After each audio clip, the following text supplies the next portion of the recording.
तर नमस्कार मित्रांनो, स्वागत आहे तुमचं. सकाळी सकाळी खूप भूक लागली होती म्हणून मी फ्रीजचं दार उघडलं. पण फ्रीजमध्ये असं काहीच नव्हतं.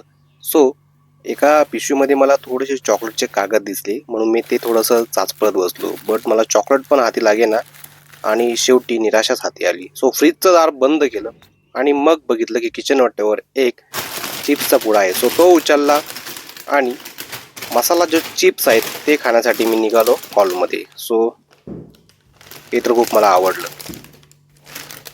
त्यानंतर मोटार चालू होती. टाकी हौद पूर्णपणे भरून घेतला कारण की दिवसभर परत लाईट नव्हती.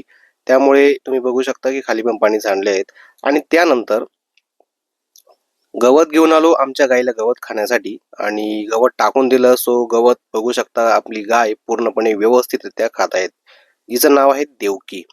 त्यानंतर भूक लागली म्हणून मम्मीला मी नागलीची नाही, तांदळाची पापडी भाजायला लावली आणि मम्मी लगेच तांदळाची पापडी भाजून देण्यासाठी तयार झाली.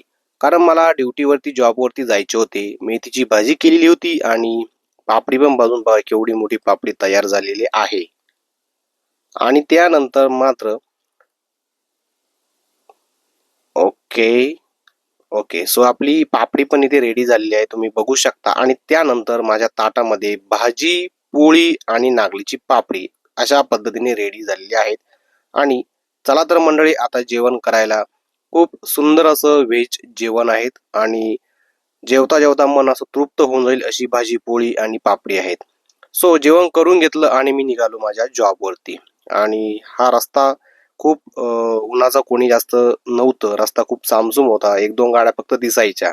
कारण ऊन खूप आहेत. सो मी मोठी गाडी घेऊनच निघालो आणि एसी थोडा लावलेला होता. सो बरं वाटत होतं. बाहेर मात्र खूप तापलेलं असं ऊन होतं, खूप कडक ऊन होतं.